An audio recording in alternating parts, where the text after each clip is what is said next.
Hello, everyone. Welcome to Talk Ralph's English podcast. Today, we're excited to have you with us for another fun and useful deep dive. hmm And as always, I'm joined by our wonderful co-host, Aria. Hi, everyone. Yeah, it is so great to be here. How you doing today? I am doing pretty well, thanks. Actually, I am quite full right now. Oh, really? Huh. What did you eat?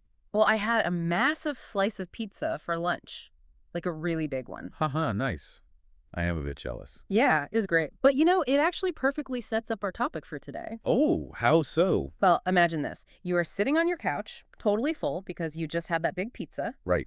And your phone buzzes. It is a friend, and they are really excited. They invite you out for, well, you guessed it, pizza tonight. Oh, no, that is too much pizza. Exactly. You have to say no. But how you say no is actually a really fascinating window into human psychology. Mm. On the surface, saying, I just had pizza versus saying, I already ate pizza seem to mean the exact same thing, right? Right. Like the information is just, I ate pizza in the past. Yeah, if we look at those two responses as just basic information, both sentences definitely get the job done. They tell your friend that you cannot eat more pizza. Right. But language, especially when we talk every day, is rarely just about raw data. We're always doing something far more complex with our words. Exactly. And that brings us to our mission for today's deep dive. We are going to untangle 3 incredibly sneaky time words in English. They really are sneaky. They are. The words are already, just, and recently. We have looked at listener notes, some psychology research, and English grammar rules to figure out exactly why these words carry so much emotion. Yeah, and getting these words right isn't just about passing a grammar test. No. It is about learning the feeling of time. When you choose one of these words, you are changing the feeling of your sentence. Okay. You are telling the listener if something is a surprise, if it is an emergency, or if it's just a relaxed story. You are handing them a map so they know how to react. Exactly. So going back to our pizza test, saying, I just had pizza, feels totally different from, I already ate pizza. It really does. We are going to break down why that is, starting from right now, the present moment, and working our way backward. So let's look at the most immediate word first. Just. Right. So just acts like a bridge between the past and the present. Mm-hmm. We use just to talk about time. We mean an action that happened only moments ago, seconds or minutes ago. It feels very fresh. Fresh. I like that word for it. In our notes, there is a brilliant rule that completely unlocked this for me. Oh, the still warm rule. Yes, Yeah. the still warm rule. If you want to know if just is the right word to use, ask yourself, is the event still warm? That is a great way to picture it. Like if you pour a cup of coffee and it is still steaming, right? You just made coffee. Exactly. Or you walk out of a room and the heavy door has only just clicked shut, you can still hear the sound of the door in the hallway. That is when you use just. Right, because just needs leftover energy. The action happened in the past, but it is still affecting the present moment right now. Mm-hmm. Like if you tell someone, I just woke up, you aren't just giving them a time. You're giving them instructions. Wait, instructions, you mean? Well, you are implicitly telling them, I am still rubbing my eyes. I'm not fully awake yet. Please be patient with me. The past is leaking into the present. Wow, yeah. You are saying, give me a minute, my brain is still booting up. Uh-huh, exactly. So for our English learners, where does just physically go in a sentence? Good question. It usually wedges itself right in the middle, between the helping verb and the main action. So like, I have just eaten. Yes. Yeah. Notice how it interrupts the sentence. I have just eaten. It breaks into the middle of the phrase, just like the action is breaking into the present moment. It is almost like it is photobombing the sentence. Huh. That is a fun way to think about it. Mm. It forces its way in to demand your attention. There's a fun little regional difference here too, right? Between British and American English. Yes, there is. British English really loves pairing just with the present perfect tense. So in London, you will hear, I've just had a lovely cup of tea. I have just had. Right. But in American English, people are perfectly happy using the simple past. So an American might say, I just had a great cup of coffee. Exactly. And functionally, the meaning is exactly the same. The coffee is still warm. Right. The freshness is the same, even if the grammar changes slightly across the ocean. Okay, so just is our immediate, still steaming past. Mm-hmm. What happens when we move a little further back in time? Like, what happens when an action happens earlier than anyone expected? Now we pivot to already. Already. This one is interesting. It really is. Already is all about the psychology of expectation. You use it when something happens sooner than expected or before a deadline. Or before someone even asks you about it. Exactly. So picture this. A mother is calling her teenager downstairs for dinner. She yells up the stairs, "Dinner is ready." A classic scene. Right. And the kid yells back, "I already ate." Poor mom. Yeah, because he made a massive sandwich an hour ago.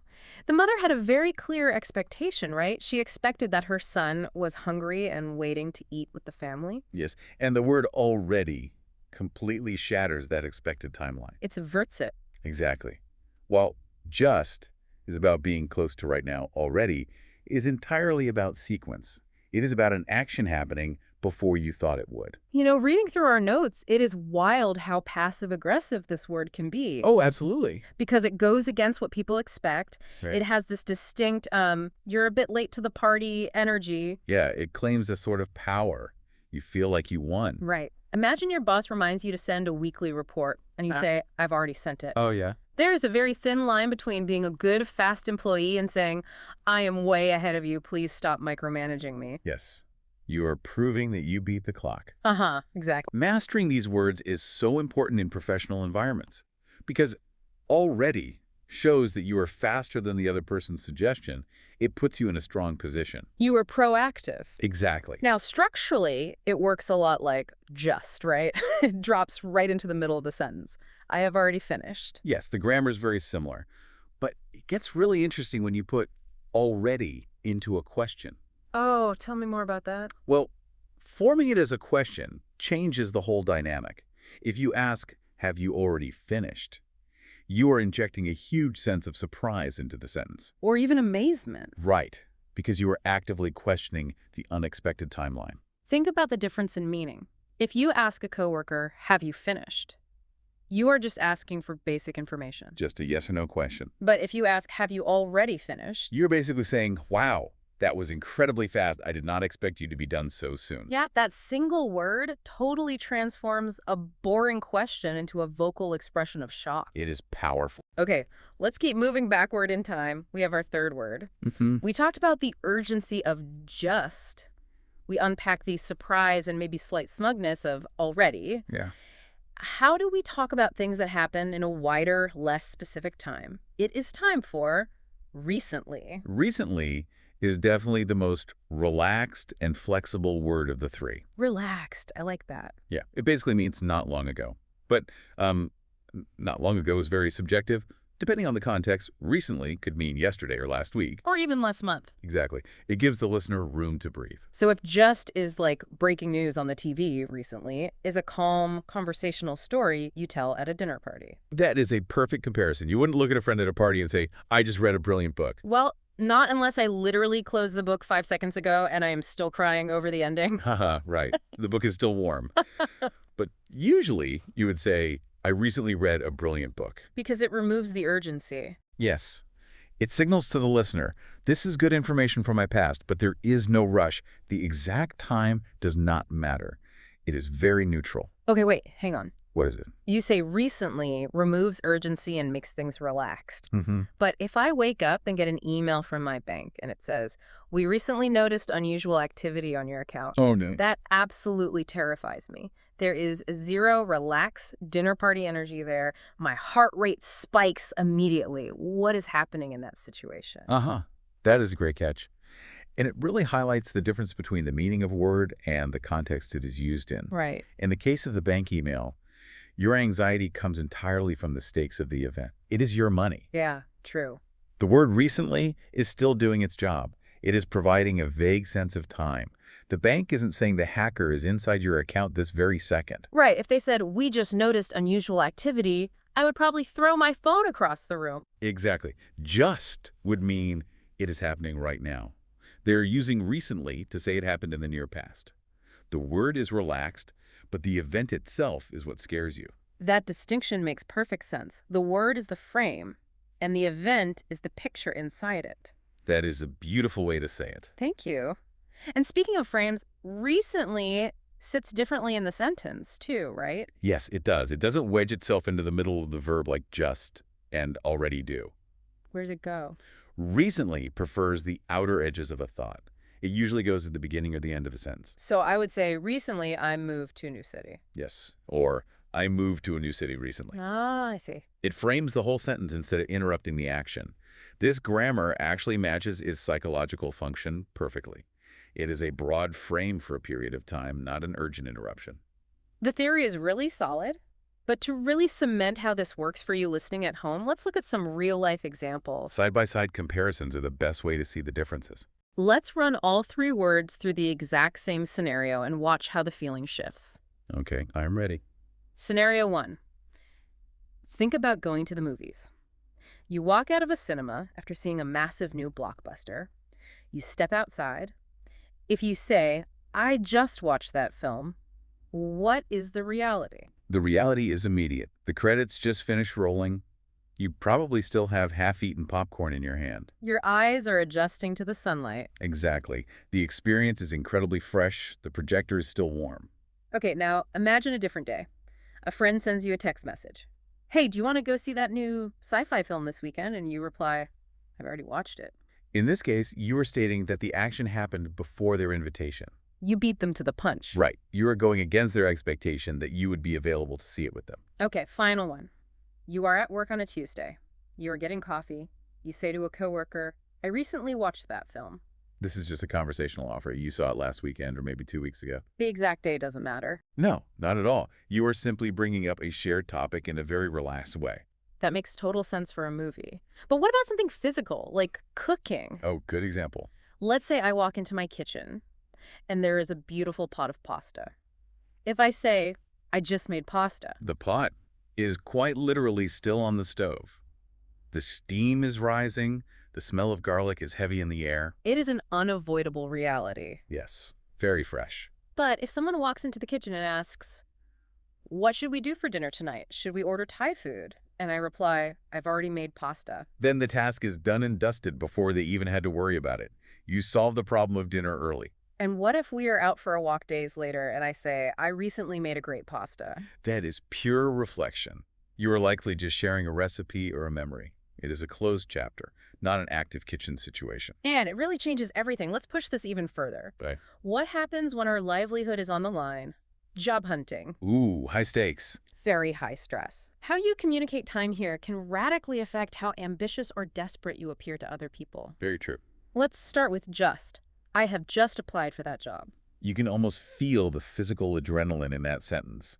The application was submitted moments ago. My heart is still beating fast from the nerves of clicking send. Exactly. The vulnerability is heavily present. The automated email is probably hitting your inbox right now. Okay, what if a parent or a partner suggests I really need to start looking for work, and I counter with, I've already applied for 3 jobs today.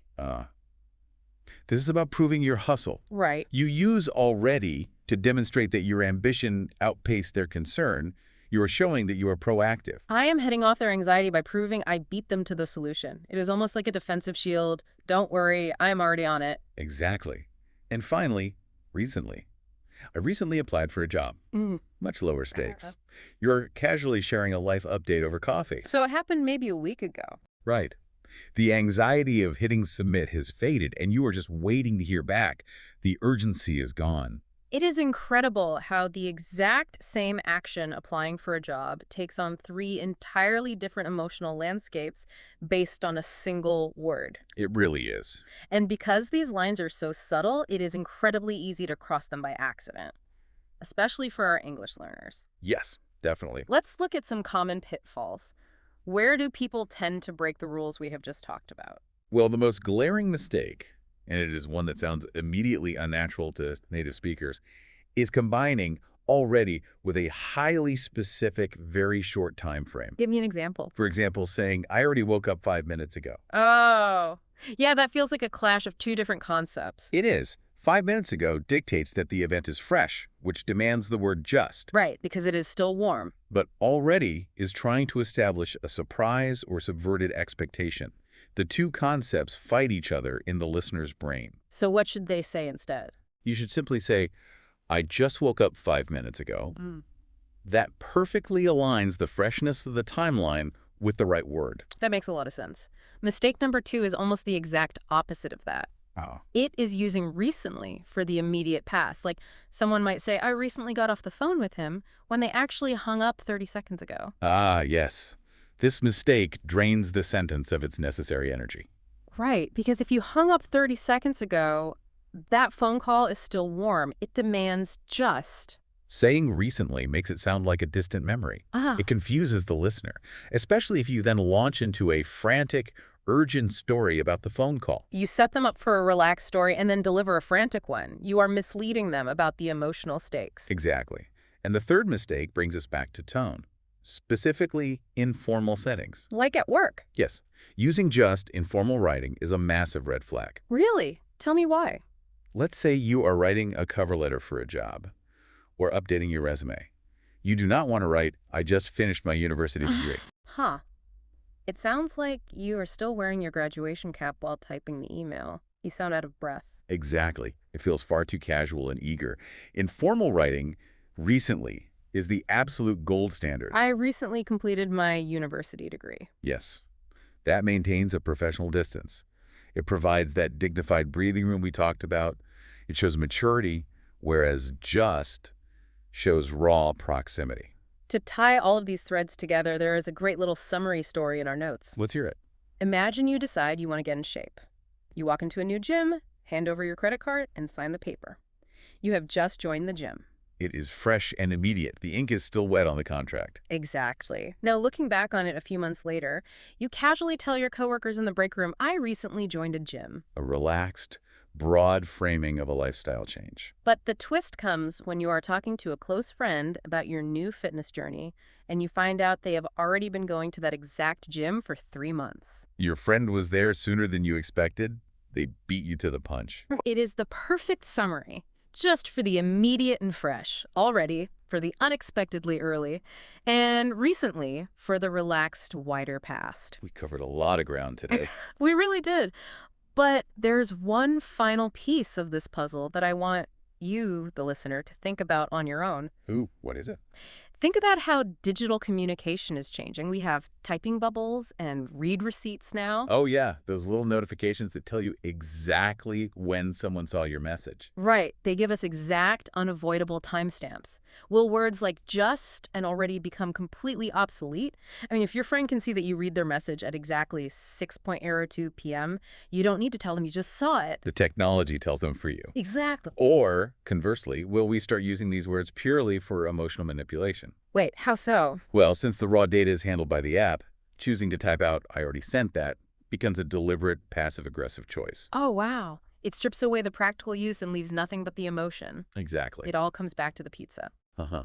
It always does. When you tell your friend, I just had pizza, you're telling them, I am physically incapable of eating right now. But if you say, I already ate pizza, you are saying, you are a bit late with the invite. I solved the dinner problem without you. Same food, same past tense, completely different psychological reality. Think about that the next time you find yourself turning down a slice of pizza or watching a read receipt pop up on your phone. Until next time, keep diving deep. Bye, everyone. Yeah. Keep practicing.